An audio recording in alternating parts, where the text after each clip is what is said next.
Este é um audiolivro com narração automática gerada pelo Google. Livro Roburo Conquistador, por Jules Verne. Capítulo 1 De como a gente sabia e a gente ignorante se via em alguns embaraços. Pum, pum. Os 2 tiros de pistola partiram ao mesmo tempo. Uma vaca que passava a uns 50 passos, recebeu uma das balas no espinhaço. E no entanto ela nada tinha que ver com a questão. Nenhum dos 2 adversários ficou ferido. Quem eram esses cavalheiros? Não se sabe, e contudo teria sido essa de certo, a ocasião de fazer chegar os seus nomes à posteridade. Tudo o que se pode dizer é que o mais velho era inglês, o mais novo americano. Quanto a indicar o sítio em que o inofensivo ruminante que acabava de ser morto, pastava o seu último punhado de erva, nada mais fácil. Era sobre a margem direita do Niágara, a pequena distância da Ponte Pencil, que liga a margem americana à margem canadiana, 3 milhas abaixo das quedas d'água. O inglês avançou então para o americano. Continuo a sustentar que era o Rule Britannia, disse ele. Não era, replicou o outro. Era o Yankee Doodle. Ia recomeçar a disputa, quando uma das testemunhas, de certo no interesse do gado inofensivo, interveio dizendo: admitamos que era o Rule Doodle e o Yankee Britannia, e vamos almoçar. Este acordo entre os 2 cantos nacionais da América e da Grã-Bretanha foi aceite com geral satisfação. Americanos e ingleses, seguindo a margem esquerda do Niágara, foram sentar-se à mesa do hotel de Goat Islandia, um terreno neutro entre as 2 cataratas. Como estão em presença dos ovos quentes e do presunto tradicionais, do roast beef frio, conserva de picles incendiários e catadupas de chá, capazes de fazer inveja às celebres cascatas, não os importunemos. E além de isso, é pouco provável que se torne a falar neles nesta narrativa. Qual deles tinha razão? O inglês ou o americano? Seria difícil dizer. Em todo o caso, aquele duelo mostra quantos espíritos estavam exaltados, não só no novo mas também no antigo continente, a propósito de um fenômeno inexplicável, que havia um mês, a todos trazia os miolos a arder. O sublime dedite coelum que tu eri. Disse Ovídio para a maior honra da humanidade. Com efeito, desde que o homem aparecera sobre a terra, nunca se olhara tanto para o céu. Ora, precisamente durante a noite anterior, uma trombeta aérea soltará as suas notas metálicas através do espaço, por sobre essa porção do Canadá, situada entre o Lago Ontário e o Lago Erie. Uns haviam ouvido o Yankee Doodle, outros o Rule Britannia. Daí essa disputa de anglo-saxões, que terminou por um almoço no Goat Island. Talvez afinal não fosse nenhum nem outro desses cantos patrióticos. Mas o que para todos era fora de dúvida, é que esse som estranho tinha de particular o parecer que descia do céu à terra. Seria uma trombeta celeste, soprada por algum anjo ou arcanjo? Não seriam antes alegres aeronautas, que tocavam o sonoro instrumento de que a fama faz um uso tão ruidoso? Mas não. Não se via nem balões nem aeronautas. Era um fenômeno extraordinário que se dava nas altas zonas do céu, fenômeno cuja natureza e origem se não podia conhecer. Hoje era por sobre a América, 48 horas depois sobre a Europa, 8 dias mais tarde na Ásia, por sobre o Celeste Império. Decididamente, se a trombeta que assinalava a sua passagem não era a do juízo final, que trombeta podia ser? Daí em todos os países, reinos ou repúblicas, uma certa inquietação que era mister acalmar. Se ouvisseis na vossa casa algum ruído estranho e inexplicável, não trataríeis logo de indagar a causa desse ruído, e se a pesquisar não desse resultado, não abandonaríeis a casa para ir para outra? Sim, de certo. Mas aqui a casa era o globo terrestre. Não havia meio de a deixar pela Lua, Marte, Vênus, Júpiter ou outro qualquer planeta do sistema solar. Era portanto necessário descobrir o que se passava, não no vácuo infinito, mas nas zonas atmosféricas. Com efeito, não há ruído sem que haja ar, e se um ruído se produzia, o da famosa trombeta, é porque o fenômeno se dava no meio de uma camada de ar, cuja densidade vai sempre diminuindo, e que não se estende a mais de 2 em volta do nosso esferoide. Como era natural, milhares de jornais se apoderaram da questão, trataram-na nas suas diversas formas, esclareceram-na ou obscurecerão-na, referiram factos verdadeiros ou falsos, sobresaltaram ou tranquilizaram os seus leitores, no interesse da venda da folha, apaixonaram finalmente as massas. A política caiu por terra, e nem por isso os negócios andaram pior. Mas o que era então? Consultaram-se os observatórios do mundo inteiro. Mas para que serviam os observatórios, se nada sabiam responder a esse respeito? Se os astrônomos que desdobram em 2 ou em 3 as estrelas que estão a 100 mil milhares de léguas, não eram capazes de reconhecer a origem de um fenômeno cósmico, no raio de alguns quilômetros apenas, para que serviam os astrônomos?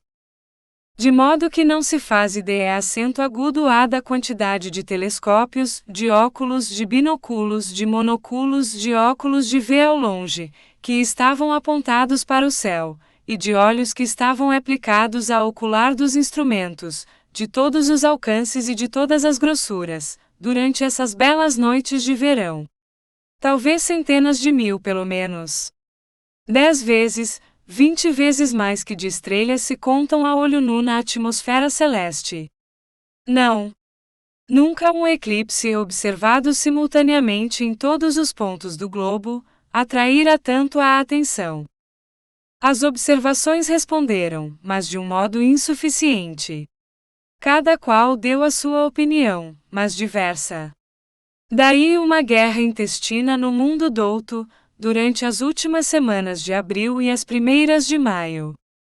O Observatório de Paris guardou uma grande reserva.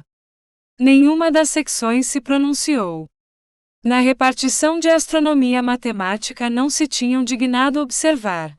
Na das operações meridianas nada se tinha descoberto, na das observações físicas nada tinham notado, na da meteorologia nada haviam entrevisto, e finalmente na dos cálculos nada haviam concluído. Pelo menos a confissão era franca.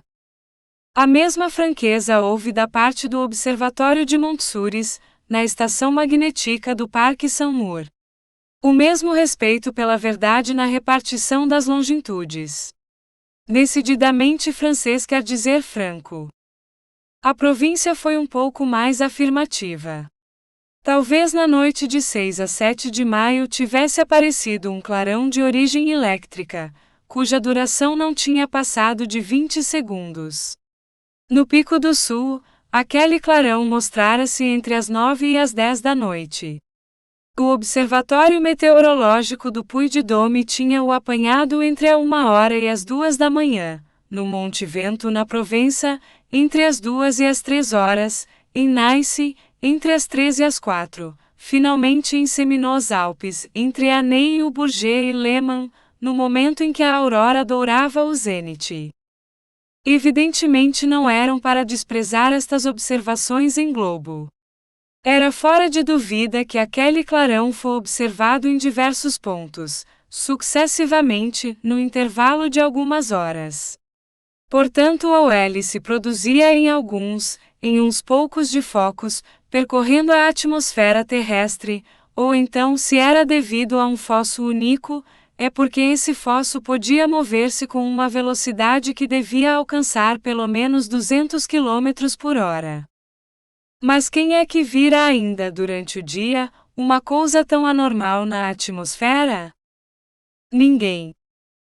Pelo menos havia-se ouvido a trombeta alguma vez, através das camadas aéreas? Mas nem o mínimo som se sentira entre o erguer e o pôr do sol. No Reino Unido causou isto uma grande perplexidade. Os observatórios não chegaram a um acordo. Greenwich não se entendia com Oxford, apesar de ambos estarem de acordo em que não havia nada. Ilusão óptica, dizia um. Ilusão acústica, respondia outro. E sobre isso disputavam. Em todo o caso, ilusão. No Observatório de Berlim, no de Viena, a discussão ameaçava trazer complicações internacionais. Mas a Rússia, na pessoa do diretor do Observatório de Ponkova, provou-lhes que tinham ambos razão. Isso provinha do ponto de vista em que se colocavam para determinar a natureza do fenômeno, impossível em teoria e possível na prática. Na Suíça, no Observatório de Saltiz, no cantão de Appenzell, no Rig e no Cabris, nos postos de Saint-Gothard, de S. Bernardo, do Hullier, do Simplon, de Zurique e da Somblick nos Alpes tiroleses, deram prova de uma extrema reserva, a respeito de um facto que ninguém pôde nunca contestar, o que era muito razoável. Mas na Itália, nas estações meteorológicas do Vesúvio, no posto do Etna, instalado na antiga casa inglesa em Monte Cavo, os observadores não hesitaram em admitir a materialidade do fenômeno, atendendo a que haviam podido vê-lo, um dia, sob o aspecto de uma pequena voluta de vapor, e uma noite sob o aspecto de uma estrela cadente. Mas o que era, afinal de contas, ninguém o sabia absolutamente. Com efeito, aquele mistério começava a fatigar os homens de ciência, enquanto que continuava a apaixonar, a assombrar mesmo os humildes e os ignorantes, que têm constituído, constituem e continuarão a constituir a maioria, a imensa maioria, graças a uma sabia lei da natureza. Os astrônomos e os meteorologistas teriam, portanto, renunciado a ocupar-se dele se na noite de 26 para 27, o Observatório de Kantokeino, no Finnmark, da Noruega, e na noite de 28 para 29, o de Isfjord em Spitsberg, noruegueses por um lado e suecos por outro, não tivessem chegado a um acordo sobre o seguinte: no meio de uma aurora boreal tinha aparecido uma espécie de grande ave ou monstro aéreo. Se não for possível determinar a sua estrutura, pelo menos era fora de dúvida que destacava de si corpúsculos que detonavam como bombas. Na Europa bem quiseram não pôr em dúvida esta observação das estações de Finnmark e do Spitsberg. Mas o que pareceu mais fenomenal em tudo isto foi que os suecos e os noruegueses pudessem chegar a um acordo sobre um ponto qualquer. Riram-se da pretendida descoberta em todos os observatórios da América do Sul, no Brasil ou no Peru, como em La Plata, nos de Austrália em Sydney ou em Adelaide como em Melbourne. E o riso americano é dos mais comunicativos. Um único chefe de estação meteorológica se apresentou com uma opinião afirmativa neste ponto, apesar de todos os sarcasmos a que a sua solução podia dar origem. Foi um chinês, o diretor do observatório de Zikawei, erigido no meio de uma vasta planície, a menos de 10 léguas do mar, com um horizonte imenso banhado de ar puro. Pode ser, disse ele, que o objeto de que se trata seja unicamente um aparelho aviatório, uma máquina volante. Pura zombaria.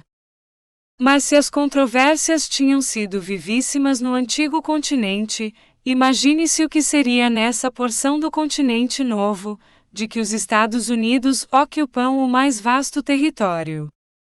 Um Yankee, como se sabe, não hesita no caminho a seguir, opta por um e geralmente pelo que vai diretamente ao fim. De modo que os observatórios da Federação Americana não hesitaram em se pronunciarem.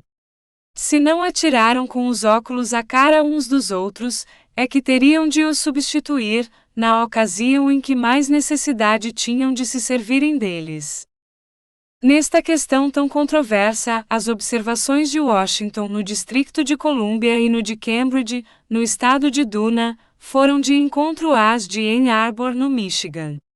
O objeto da disputa não versou sobre a natureza do corpo observado, mas sobre o instante preciso da observação, porque todos pretendiam tê-lo visto na mesma noite, à mesma hora, no mesmo minuto, no mesmo segundo, embora a trajetória do misterioso móvel não ocupasse senão uma mediocre altura acima do horizonte. Ora do Connecticut ao Michigan, do Duna ao Colômbia, a distância é assaz grande para que essa dupla observação, feita ao mesmo tempo, pudesse ser considerada impossível. Dudley na Albânia, no estado de Nova York, e West Point, da Academia Militar, desmentiram os seus colegas, por meio de uma nota que dava a ascensão reta e a declinação do tal corpo. Mas reconheceu-se mais tarde que aqueles observadores se tinham enganado com o corpo, observando um bolide que não fizera mais do que atravessar a camada média da atmosfera. Portanto, aquele bolide não podia entrar em questão.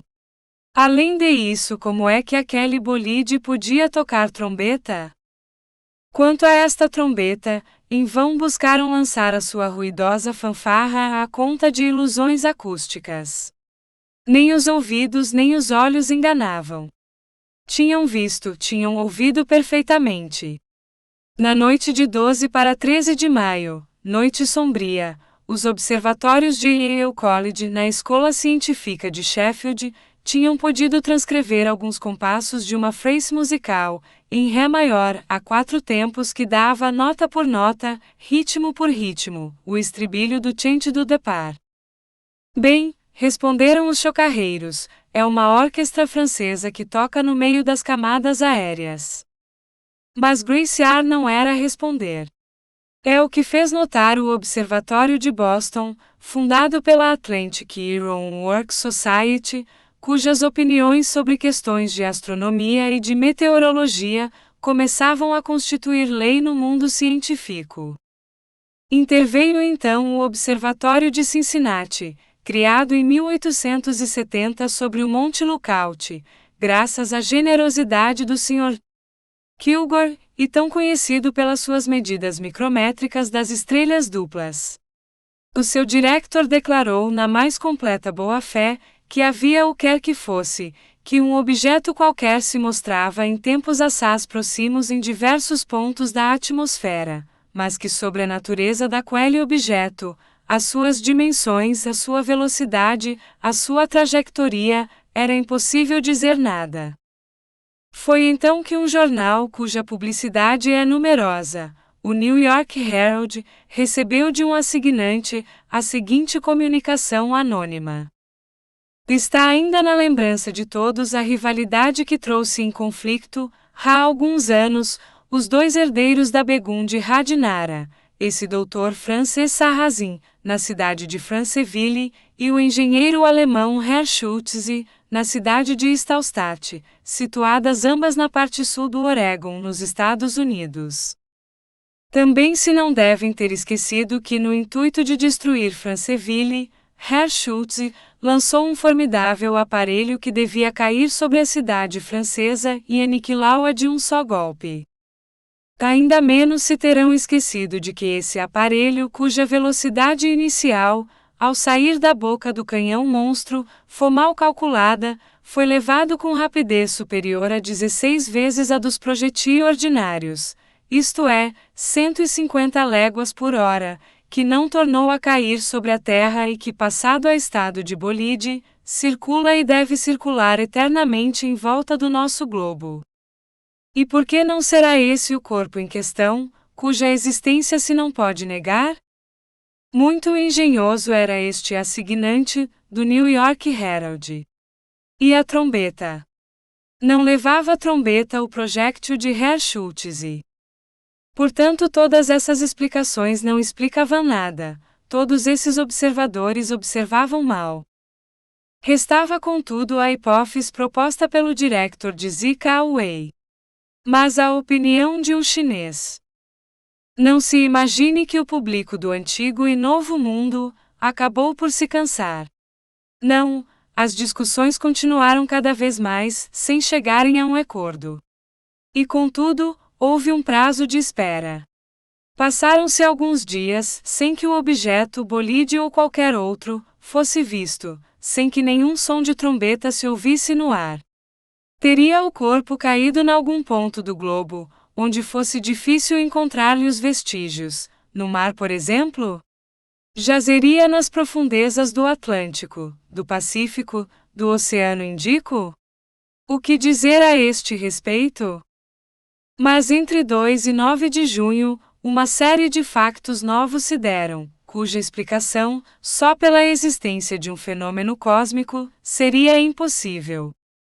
Em 8 dias, os hamburgueses na ponta da Torre de S. Miguel, os turcos no mais alto minarete da Santa Sofia, os rueneses no extremo do Munster, os americanos, sobre a cabeça da sua Estátua da Liberdade à entrada do Hudson, e no fuste do Monumento de Washington em Boston, os chineses no vértice do Templo dos 500 Gênios em Cantão, os indios no 16º pavimento da pirâmide do Templo de Tânjor, os San Pietrini na Cruz de S. Pedro de Roma, os ingleses na Cruz de São Paulo de Londres, os egípcios no ângulo agudo da Grande Pirâmide de Gizé, os parisienses nos para-raios da Torre de Ferro da Exposição de 1889, da altura de 300 metros, puderam ver uma bandeira a flutuar em cada um destes pontos, dificilmente acessíveis. E essa bandeira era um pano preto, semeado de estrelas, com um sol de ouro no centro. Fim do capítulo. Capítulo 2 – De como os membros do Veldon Institute disputam entre si, sem chegarem a um acordo. E o primeiro que disser o contrário seria o. Pois Diuão, se vier a propósito dizer. E mesmo apesar das suas ameaças. Tome conta nas suas palavras, Bet Fyn. E nas suas Uncle Prudente. Sustento que o Elice não deve ficar na parte de trás. Também nós sustentamos, também nós, responderam 50 vozes confundidas num som uníssono. Não. Deve ficar na parte de diante. Na parte de diante, responderam 50 outras vozes com um vigor não menos notável. Nunca chegaremos a um acordo. Nunca. Nunca. Então para que serve disputar? Não é disputar, é discutir? Ninguém tal diria, ao ouvir as réplicas às objurgatórias, as vociferações, que enchiam a sala das sessões, havia um bom quarto de hora. É verdade que aquela sala era a maior do Veldon Institute, o clube mais celebre entre todos, estabelecido em Walnut Street em Filadélfia, estado de Pensilvânia, nos Estados Unidos da América. Ora na véspera na cidade a propósito da eleição de um acendedor de gás, houvera manifestações públicas, mítins ruidosos, troca de pancadaria de parte a parte.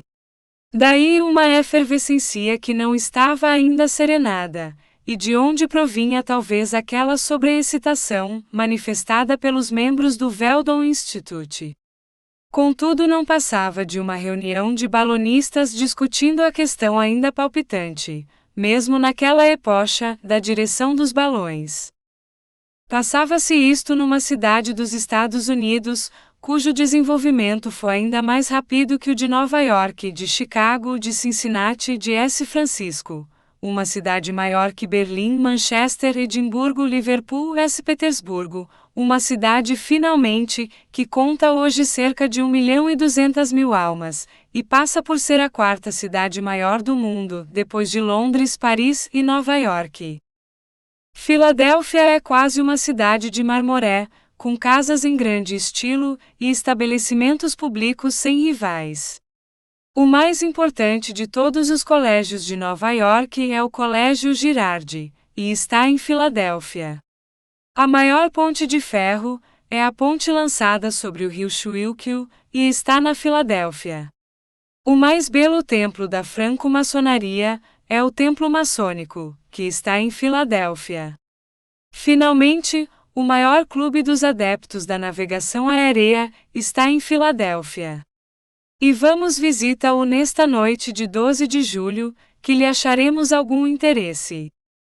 Nessa grande sala agitavam-se, moviam-se, gesticulavam, falavam, discutiam, disputavam, e todos de chapéu na cabeça, uns 100 balonistas, sob a autoridade de um presidente ajudado por um secretário e por um tesoureiro.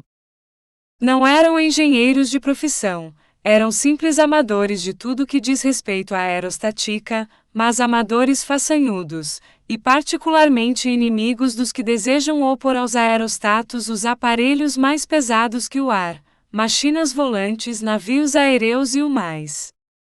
Nada era para admirar que essa boa gente nunca chegasse a encontrar a direção dos balões, quando o presidente nem sequer lograva dirigi-los a eles próprios. Aquele presidente bem conhecido em Filadélfia, era famigerado. Chamava-se Uncle Prudente. Prudente pelo seu nome de família.